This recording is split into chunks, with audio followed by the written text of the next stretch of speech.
Is the love of money really the root of all evil?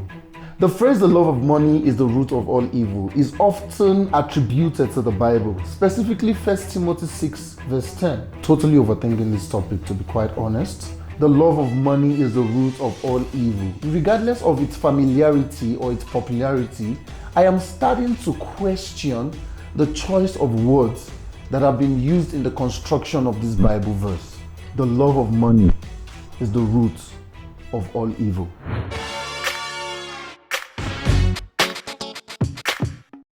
My name is Francis Nnamdi, and for starters, I am a lover and a believer of Christ Jesus. Now, I would love to add that whatever information or facts we will all be exploring in this video will not be of my personal opinion, but will all be referenced from everything we'll be gathering online together today. So I encourage you all to keep an open mind and join me on this journey.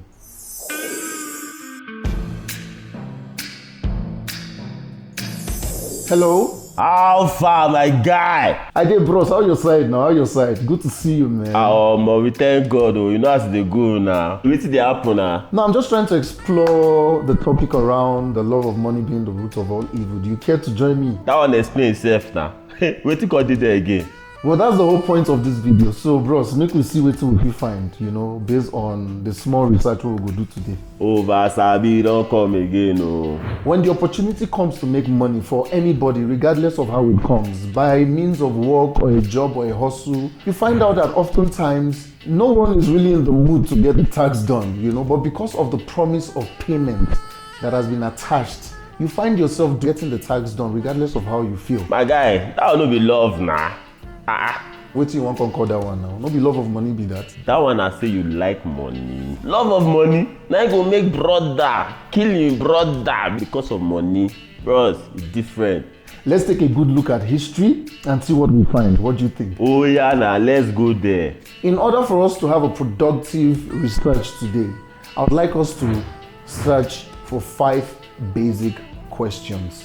Number 1, when was paper money globally accepted? Number 2, when was the word money made? Number 3, when was King James Bible version published? Number 4, when was the book of Timothy in the Bible written? Number 5, are there any other translation of the original Bible before King James version? You get why I want to make we explore these 5 simple questions? Because with these 5 questions, I believe we would be able to explore some new and exciting information. Okay. Let's dive into the first question. First question says, when was paper money globally accepted?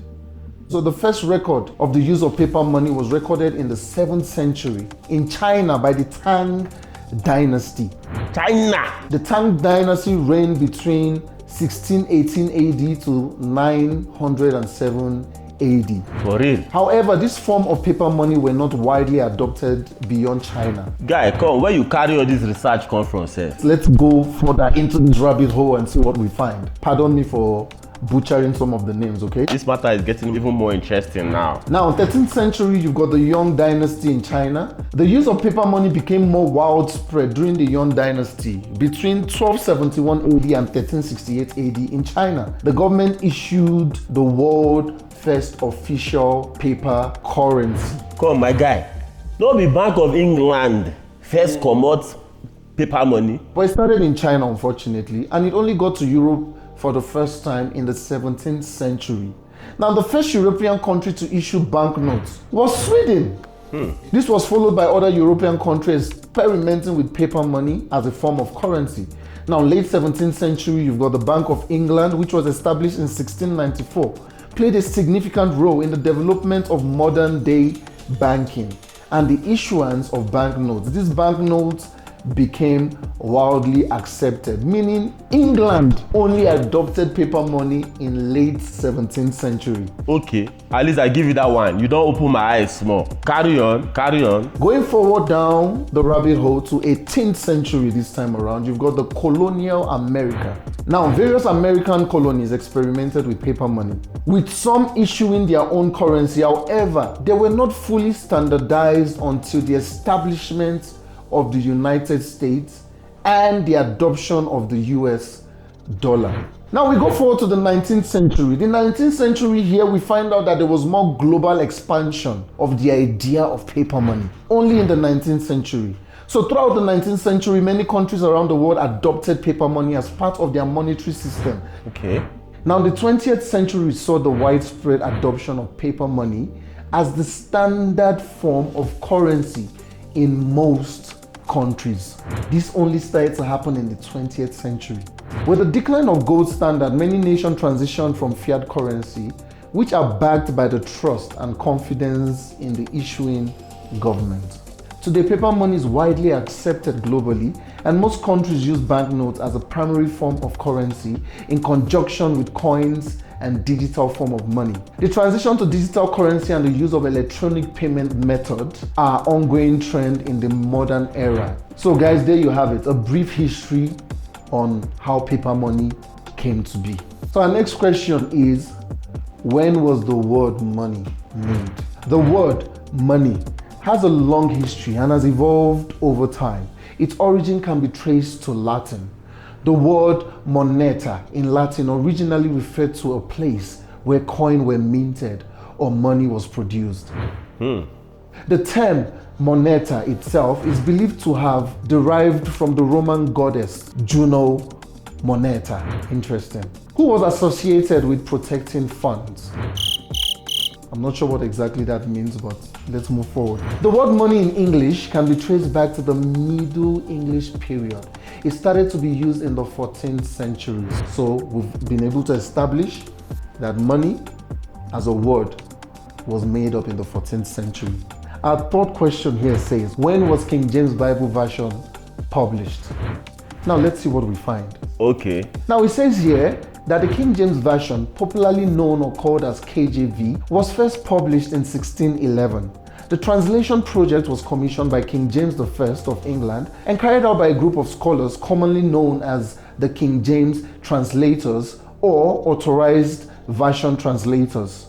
The purpose of the translation was to create a version of the Bible that would be widely accepted and used by both the Church of England and Puritan factions. Okay. The translation work began in 1604 and was completed in 1611, resulting in the publication of King James Bible. It has since become one of the most influential and widely used English translation of the Bible. The KJV is known for its literal qualities and has had significant impact on English literature and language. Yes. So King James Version was written in just 7 years. If you were raised Christian in Africa, King James Version is not so foreign to you. It was the Bible most of our pastors used, most of our parents used, and it was just all over the place. So it's only fair to ask when it became mainstream. I know say that King James Version was used, but when it became mainstream, I can't say for sure. It says here that the King James Version of the Bible became mainstream relatively quickly after its initial publication in 1611. Okay.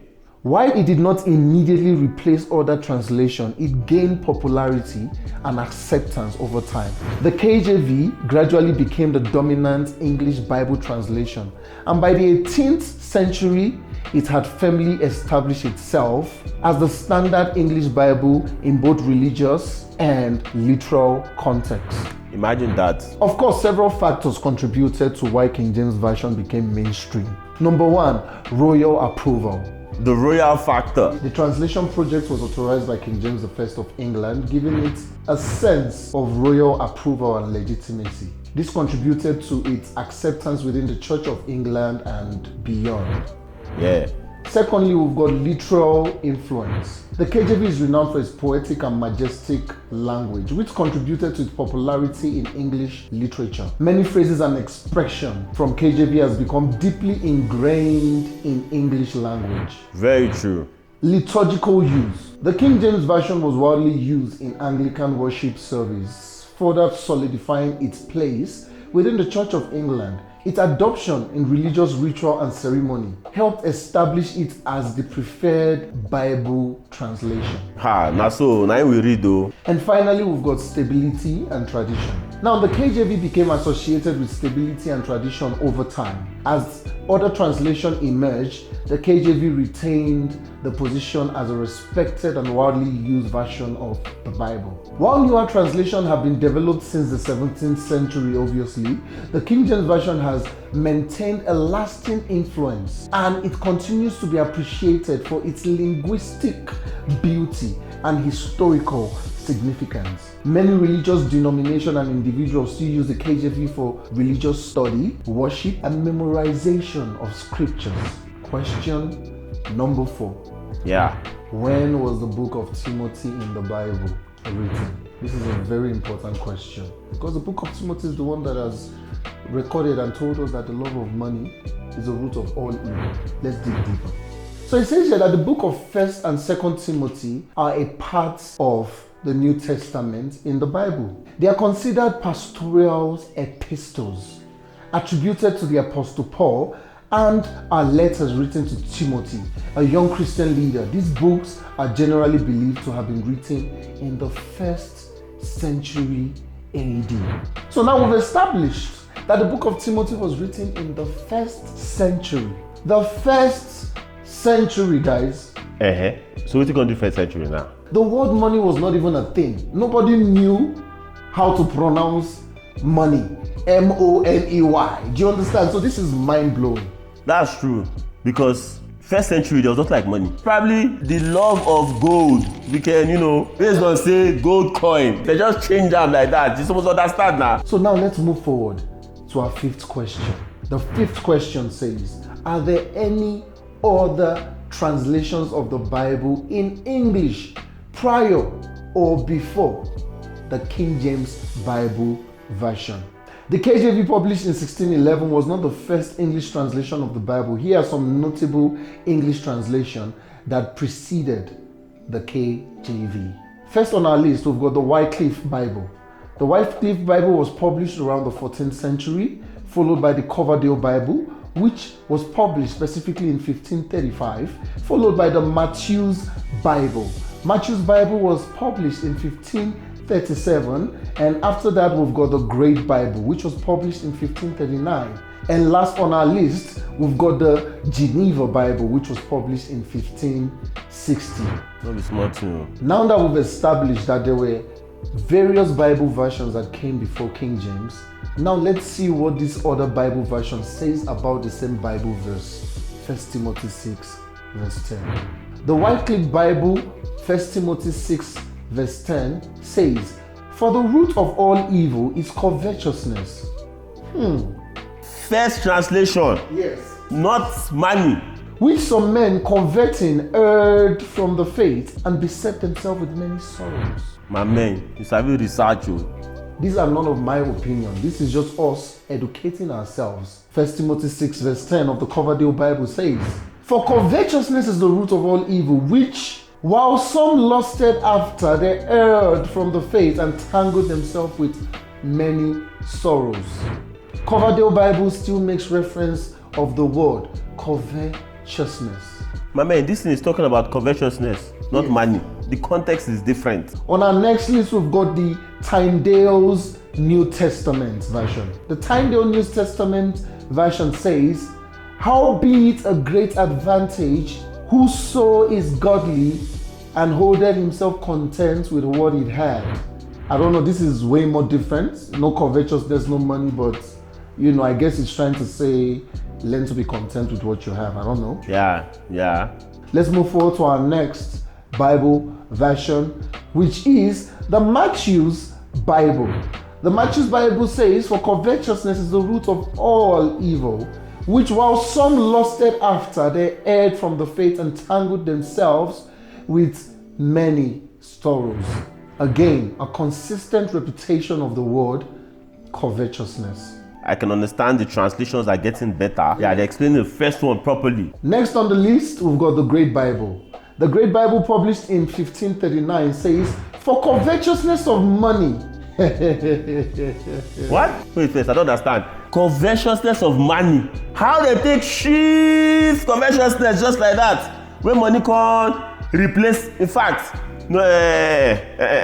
It says, for covetousness of money is the root of all evil, which while some lusted after they ate from the faith and tangled themselves with many sorrows. So as you can tell, this is the first time money was adopted into any Bible version, according to our research. This is a very evil translation, bros.